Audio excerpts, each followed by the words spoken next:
नमस्कार। प्रादेशिक समाचार के साथ मैं पूनम किरकेट्टा। पहले मुख्य समाचार। प्रधानमंत्री गरीब कल्याण योजना के अंतर्गत 39 करोड़ से अधिक लोगों को लगभग 34,000 करोड़ रुपए की दी गई वित्तीय सहायता। राज्य सरकार कोविड-19 की जांच के लिए जिला अस्पतालों में लगाएगी मशीन। स्वास्थ्य सचिव ने कहा, कोरोना संक्रमण के चेन को तोड़ने को लेकर सरकार गंभीर। कृषि मंत्री बादल पत्रलेख ने अधिकारियों के साथ की उच्च स्तरीय बैठक। कहा, पंचायत स्तर पर लोगों को रोजगार उपलब्ध कराने की योजना। और गिरिडीह जिला हुआ कोरोना संक्रमण मुक्त। संक्रमित मरीज की जांच रिपोर्ट नेगेटिव आने के बाद अस्पताल से उसे दे दी गई छुट्टी। और अब समाचार विस्तार से। प्रधानमंत्री गरीब कल्याण योजना के तहत अब तक लगभग 29 करोड़ गरीबों के बीच 34,800 करोड़ रुपए वितरित किए जा चुके हैं। इस वर्ष मार्च में केंद्रीय वित्त मंत्री निर्मला सीतारमण द्वारा घोषित कार्यक्रम के तहत महिलाओं, गरीबों, वरिष्ठ नागरिकों और किसानों को खाद्यान्न और नकद राशि दी जा रही है। केंद्र और राज्य सरकार लगातार इन कार्यक्रमों की निगरानी कर रही है। एक रिपोर्ट। किसान के तहत 16,394 करोड़ रुपए की पहली किस्त किसानों को जारी की गई, जिससे 8 करोड़ 19 लाख किसान लाभान्वित हुए। वहीं पहली किस्त के रूप में 10,000 करोड़ रुपए की राशि 20 करोड़ महिला जनधन खाते में जारी की गई, जबकि दूसरी किस्त में 2,785 करोड़ रुपए 5 करोड़ 57 लाख महिला जनधन खाते में इस महीने जारी की गई है। बुजुर्गों, विधवा और दिव्यांगजनों को 1,405 करोड़ रुपए की राशि वितरित की गई है। वहीं 2 करोड़ से अधिक बिल्डिंग एवं निर्माण कामगारों को 3,492 करोड़ रुपए की राशि दी गई है। अप्रैल माह में 30 लाख मीट्रिक टन अनाज 60 करोड़ 33 लाख लाभार्थियों को वितरित की गई है, जबकि इस महीने में अब तक 6 लाख मीट्रिक टन अनाज 12 करोड़ 39 लाख लाभार्थियों को दी गई है और इससे 5 करोड़ 21 लाख लोगों को लाभ मिला है। भूपेंद्र सिंह के साथ आनंद कुमार, आकाशवाणी समाचार, दिल्ली। इसके अलावा कर्मचारी भविष्य निधि संगठन के करीब 9,60,000 सदस्यों ने अपने अपने खाते से 3,000 करोड़ रुपए की निकासी की है। मनरेगा योजना के तहत लगभग 6 करोड़ कार्य दिवस का सृजन किया गया है और राज्यों को इस मद में खर्च के लिए 21,032 करोड़ रुपए जारी किए गए हैं। देश के विभिन्न राज्यों से प्रवासी मजदूरों के झारखंड आने का सिलसिला जारी है। इस सिलसिले में आज केरल के एर्नाकुलम से प्रवासी मजदूरों को लेकर विशेष रेलगाड़ी हटिया स्टेशन पहुंची। स्टेशन पर जिला प्रशासन के अधिकारियों द्वारा उनका स्वागत किया गया और उनकी स्क्रीनिंग की गई। केरल से आए प्रवासी मजदूरों ने सरकार के प्रति आभार जताया। उधर गुजरात के सूरत और पंजाब के जालंधर से 2 विशेष रेलगाड़ियां आज सवेरे धनबाद और पलामू पहुंची। सभी मजदूरों को सोशल डिस्टेंसिंग के तहत स्टेशन से बाहर निकाला गया और स्वास्थ्य जांच के बाद बस के माध्यम से उनके घर भेजा गया। प्रवासी मजदूरों को एहतियात के तौर पर 14 दिनों तक होम क्वारंटीन में रहने की सलाह दी गई है। स्वास्थ्य विभाग के प्रधान सचिव डॉक्टर नितिन मदन कुलकर्णी ने कहा है कि सरकार प्रत्येक जिले में कोरोना जांच की मशीन लगाएगी। श्री कुलकर्णी आज रांची में पत्रकारों से बातचीत कर रहे थे। इस मौके पर उन्होंने बताया कि पूरे राज्य में अब तक 46 कंटेनमेंट जोन कार्यरत हैं, जिसमें लगभग 32,000 परिवार रह रहे हैं। स्वास्थ्य सचिव ने बताया कि सरकार कोरोना संक्रमण के चेन को तोड़ने को लेकर पूरी तरह से गंभीर है। श्री कुलकर्णी ने कहा कि राज्य में कोरोना के फैलाव की स्थिति पर अंकुश लगा है, लेकिन कई राज्यों के रेड जोन से प्रवासी मजदूरों के आने का सिलसिला जारी रहने से स्वास्थ्य विभाग की चुनौती बढ़ गई है। अभी तक हमने टोटल 15,130 टेस्ट कर लिए हैं, जिसमें से 15,005 निगेटिव है, मतलब 99.17% टेस्ट निगेटिव है। टेस्टिंग प्रत्येक जिले में करने के लिए हम लोगों ने विशेष रूप से एक ट्रूनेट मशीन भारत सरकार ने स्वीकृत की है, उसका राज्य सरकार ने ऑर्डर कर दिया है। जिला अस्पताल में कम से कम कोई इमरजेंसी में डिलीवरी का केस आता है या कोई इमरजेंसी ऑपरेशन का केस आता है, तो उनके लिए ये मशीन हम लोग डिप्लॉय करके रखेंगे, ताकि इसका रिजल्ट 1-2 घंटा में मिल जाएगा और वहीं के वहीं उसका ट्रीटमेंट प्रारंभ हो सकेगा। इस लॉजिक से हम लोग इस कार्यक्रम को देख रहे हैं। हम लोग आशान्वित है कि हमको अगले 1 हफ्ता में कम से कम 7 या 8 मशीन कम से कम मिल जाते हैं अगर, तो हम लोग इमरजेंसी सेवाओं के लिए इसको तत्काल डिप्लॉय कर देंगे। दुमका की उपायुक्त राजेश्वरी बी ने कहा है कि कोरोना महामारी से बचाव के लिए जिला प्रशासन द्वारा आवश्यक उपाय किए जा रहे हैं और 2 कोरोना संक्रमित मरीजों को इलाज के लिए दुमका मेडिकल कॉलेज के कोविड-19 अस्पताल के आइसोलेशन वार्ड में भर्ती कराया गया है। उन्होंने आज दुमका में इस आशय की जानकारी पत्रकारों को दी। उपायुक्त ने बताया कि दोनों कोरोना पॉजिटिव मरीज 1 मई को गुड़गांव से वापस दुमका लौटे थे, जिन्हें सरैयाहाट क्वारंटीन सेंटर में रखा गया था।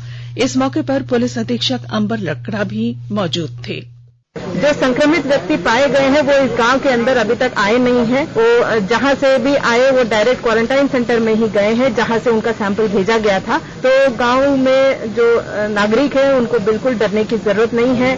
प्रशासन उनको सुरक्षित रखने के लिए होम क्वारंटाइन का सुझाव दे रहा है और एसेंशियल सर्विसेज का डिलीवरी उनके घरों तक किया जाएगा। तो आपको बाहर निकलने की जरूरत नहीं है। इस गांव को टोटली अलग से सेक्लूटेड रखा जा रहा है और यहाँ पर मजिस्ट्रेट और पुलिस भी डेप्यूटेशन किया जा रहा है। बाहर से यहाँ से कोई व्यक्ति यहाँ न आ सके, न ही यहाँ से बाहर जा सके। पुलिस प्रशासन और प्रशासन की ओर से खाद्य सामग्री भी उपलब्ध कराएंगे और इनको सख्त हिदायत दी जा रही है कि अगर किसी तरह का भी उल्लंघन होगा तो उनके ऊपर सख्त से सख्त कार्रवाई की जाए। केंद्र सरकार ने वस्तु और सेवा कर जीएसटी के लिए वार्षिक रिटर्न भरने की तिथि और आगे बढ़ा दी है। केंद्रीय प्रत्यक्ष कर और कस्टम बोर्ड ने वित्त वर्ष 2018-19 के लिए जीएसटी ऑडिट और वार्षिक रिटर्न भरने की तारीख 30 सितंबर 2020 कर दी है। सरकार ने 24 मार्च को या उससे पहले के सभी ई वे बिल भरने की तिथि भी 31 मई तक बढ़ा दी है। सरकार और स्वयंसेवी संगठनों के साथ साथ सुरक्षा बलों की ओर से भी ग्रामीण क्षेत्रों में लोगों के बीच राहत सामग्री उपलब्ध कराई जा रही है। नक्सल प्रभावित खूंटी जिले की फुदी पंचायत में केंद्रीय रिजर्व पुलिस बल 2009 बटालियन की ओर से ग्रामीणों के बीच चावल, दाल, सरसों तेल, हल्दी, साबुन के अलावा मास्क और सैनिटाइजर बांटे गए। इस मौके पर कोबरा बटालियन के सुरक्षा बलों ने कहा कि लॉकडाउन के दौरान ग्रामीणों के बीच राहत सामग्री का वितरण कर कोरोना संक्रमण से बचाव के लिए उन्हें जागरूक किया गया। फूदी गांव में 209 कोबरा के द्वारा सिविक एक्शन प्रोग्राम का आयोजन किया गया। फूदी गांव के लोगों में कोरोना के बारे में जागरूकता फैलाई, जिसमें हमने पब्लिक अनाउंसमेंट सिस्टम, मास्क और सोशल डिस्टेंसिंग के बारे में लोगों को जागरूक किया। हमने चावल, दाल, तेल, हल्दी एवं स्वच्छता के लिए साबुन का वितरण किया, जिसमें 250 से 300 लोगों का आसपास के फूदी गांव के 4 से 5 गांव का लोगों को यहाँ पे बांटा गया। ग्रामीणों के बीच में कोबरा भाइयों की तरफ से अनाज वितरण हो रहा है। गांव में लोग जागरूक है। जगह जगह पर बैरियर लगा करके, जैसे बाहर से जो लोग आ रहे हैं उनसे पूछताछ कर रहे हैं। अगर बाहर के लोग हैं तो उसको वापस भेज दे रहे हैं। गांव के लोग हैं तो उनको एनएम सहिया आंगनबाड़ी के द्वारा उसको स्वास्थ्य विभाग भेजा जा रहा है और अभी पूरा संयम बरते हुए हैं गाँव में भी। केंद्र सरकार ने आर्थिक मामलों के सचिव तरुण बजाज को रिजर्व बैंक के केंद्रीय बोर्ड में निदेशक के रूप में नियुक्त किया है। रिजर्व बैंक द्वारा जारी एक बयान में कहा गया है कि वे हाल ही में सेवानिवृत्त हुए अतनु चक्रवर्ती का स्थान लेंगे। आकाशवाणी के ताजा तरीन समाचारों के लिए आप हमारी वेबसाइट newsonair.com पर लॉग ऑन कर सकते हैं। ताजा समाचार ट्विटर @AIR News Alerts और Facebook page all India radio news पर भी उपलब्ध हैं। आप प्रादेशिक समाचार एकांश के ट्विटर अकाउंट @AIR News _ और Facebook page AIR News Ranchi के अलावा YouTube channel regional news unit Ranchi पर भी हमारे बुलेटिन सुन सकते हैं। प्रादेशिक समाचार आप आकाशवाणी रांची से सुन रहे हैं। कृषि मंत्री बादल पत्रलेख ने आज विभागीय अधिकारियों के साथ उच्च स्तरीय बैठक की और ग्रामीण क्षेत्रों में रोजगार की संभावनाओं को लेकर विचार विमर्श किया।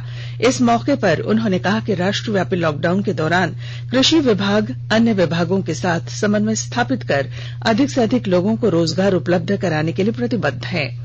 उन्होंने कहा कि बिरसा कृषि विश्वविद्यालय के सहयोग से नई नई तकनीक और उन्नत कृषि को लेकर कार्य योजना बनाई जा रही है। स्वास्थ्य और परिवार कल्याण मंत्रालय ने लोगों को सलाह दी है कि वे नोवेल कोरोना वायरस से अपने को सुरक्षित रखने के लिए सभी बुनियादी एहतियाती उपायों का पालन करें और सामाजिक दूरी बनाए रखें। एक रिपोर्ट। सरकार ने कहा है कि आवश्यक वस्तुओं की पर्याप्त आपूर्ति जारी है और लोगों को चिंता करने की कोई जरूरत नहीं है। लोगों को सलाह दी जाती है कि वे आवश्यक वस्तुओं और चिकित्सा सामानों की खरीदारी करते समय धैर्य रखें और शांत रहें। आवश्यक वस्तुओं को खरीदने के लिए बार बार बाहर निकलने से बचें। साथ ही लोगों से हाथ मिलाने और गले लगने से भी बचना चाहिए। बाजार, मेडिकल स्टोर और अस्पतालों में लोग कम से कम 1 मीटर की दूरी बनाए रखें। घर पर गैर जरूरी सामाजिक समारोह से बचा जाना चाहिए और घर पर मेहमानों को नहीं बुलाना चाहिए। लोगों को अपनी आंख, नाक और मुंह छूने से बचना चाहिए और लगातार हाथ साफ करते रहना चाहिए। हाथ को दोनों तरफ से कम 20 सेकंड तक रगड़कर धोना चाहिए। यदि कोई व्यक्ति खांसी या बुखार से पीड़ित है तो वह दूसरों के संपर्क में आने से बचे और डॉक्टर से तुरंत परामर्श ले। स्वास्थ्य मंत्रालय ने कोरोना वायरस के बारे में जानकारी के लिए एक टोल फ्री नंबर 1075 जारी किया है। इधर राज्य सरकार की ओर से भी कई दिशा निर्देश जारी किए गए हैं। इस सिलसिले में सरकार ने हेल्पलाइन नंबर 181 जारी किया है। सरकार ने कहा है कि कोरोना वायरस से संदिग्ध तौर पर संक्रमित कोई व्यक्ति पाया जाता है तो इसकी सूचना 0651 जो रांची का कोड है और टेलीफोन नंबर 2261-000 तथा 2261-002 के अलावा फैक्स नंबर 2261-856 और मोबाइल नंबर 9955837428 पर दी जा सकती है। आकाशवाणी रांची भी आपसे अपील करता है कि कोविड-19 के संक्रमण से बचने और अन्य लोगों को सुरक्षित रखने के लिए कृपया घर पर ही रहें और सरकारी दिशा निर्देशों का पालन करें। गिरिडीह के उपायुक्त राहुल कुमार सिन्हा ने कहा है कि जिले की एकमात्र कोरोना संक्रमित महिला मरीज की जांच रिपोर्ट नेगेटिव आने के बाद आज उसे अस्पताल से छुट्टी दे दी गई। श्री सिन्हा ने बताया कि इसके साथ ही गिरिडीह जिला कोरोना से संक्रमण मुक्त हो गया है। हालांकि जिला प्रशासन कोरोना संक्रमण के प्रभाव को लेकर पूरी तरह से गंभीर है और लॉकडाउन के दौरान आवश्यक दिशा निर्देशों का अनुपालन कराया जा रहा है। जामताड़ा जिले में लॉकडाउन के दौरान केंद्र और राज्य सरकार की ओर से ग्रामीणों को विशेष राहत सामग्री उपलब्ध कराई जा रही है। लोगों के खाते में जनधन योजना और प्रधानमंत्री उज्ज्वला योजना की राशि भेजी जा रही है। अधिकांश किसानों के खाते में प्रधानमंत्री किसान सम्मान निधि योजना की राशि उपलब्ध करा दी गई है। किसान अपनी जरूरत की सामग्रियों की खरीदारी कर राहत महसूस कर रहे हैं और केंद्र सरकार के प्रति आभार उन्होंने प्रकट किया है। कुमार महतो ग्राम नामूजला है। 3 बार 2,000 करके मिला है पीएम किसान योजना का लाभ और उससे हम आगे खेती बढ़ाते हैं। इसलिए हम हमारा प्रधानमंत्री मोदी जी को बहुत बहुत आभार देता हूँ। मेरा नाम छोटेश्वर मरांडी। आखिरी किस्त था वो अप्रैल महीना 14 तारीख को आ चुका है। उस पैसा से हम लोग अपने खेती के लिए खाद खरीदते हैं, बीज खरीदते हैं। हमें 2,000 करके किस्त में मिली है। हम लोग का गाँव है अटुमा, बहुत मैंने ये सुविधा मिला है, गैस भी मिला है, जनधन खाता में पैसा भी फंसा है और ये लॉकडाउन में डीलर से चावल भी मिला है। मोदी सरकार बहुत सहयोग दे रही है। केंद्र सरकार ने विदेशों में फंसे भारतीयों के लिए स्वदेश वापसी उड़ान गूगल फॉर्म जारी करने की खबरों का खंडन किया है। सरकार ने इस गूगल फॉर्म से लिंक व्हाट्सएप संदेश को फर्जी बताया है। पत्र सूचना कार्यालय ने एक ट्वीट में स्पष्ट किया कि केंद्र सरकार ने इस प्रकार का कोई फॉर्म जारी नहीं किया है। लोगों को इस लिंक पर क्लिक न करने की सलाह दी गई है और दूतावास की आधिकारिक वेबसाइट के जरिए ही पंजीकरण कराने को कहा गया है। केंद्र सरकार ने कहा है कि आरोग्य सेतु ऐप में कोई डेटा या सुरक्षा उल्लंघन का मामला नहीं पाया गया है। एक एथिकल हैकर द्वारा ऐप में संभावित सुरक्षा मुद्दे को लेकर चिंता जताए जाने के बाद सरकार का ये स्पष्टीकरण आया है। एक सरकारी मोबाइल ऐप है जो कोविड-19 से संक्रमित व्यक्ति का पता लगाकर ऐप का इस्तेमाल कर रहे व्यक्ति को जानकारी देता है ताकि वायरस को फैलने से रोका जा सके।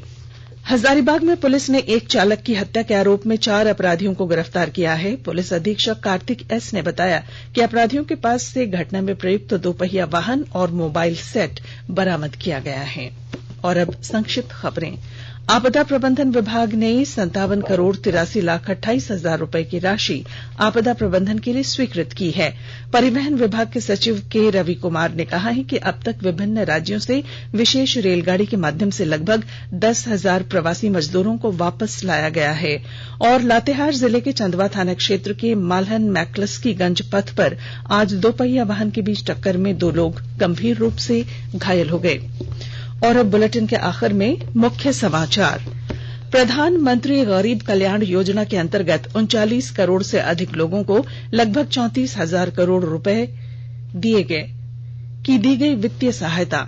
राज्य सरकार कोविड-19 की जांच के लिए जिला अस्पतालों में लगाएगी मशीन। स्वास्थ्य सचिव ने कहा कोरोना संक्रमण की चेन तोड़ने को लेकर सरकार गंभीर। कृषि मंत्री बादल पत्रलेख ने अधिकारियों के साथ की उच्च स्तरीय बैठक। कहा पंचायत स्तर पर लोगों को रोजगार उपलब्ध कराने की योजना। और गिरिडीह जिला हुआ कोरोना संक्रमण मुक्त। संक्रमित मरीज की जांच रिपोर्ट नेगेटिव आने के बाद अस्पताल से उसे दे दी गई छुट्टी। और इसके साथ ही आकाशवाणी रांची से प्रादेशिक समाचार का ये बुलेटिन समाप्त हुआ। नमस्कार।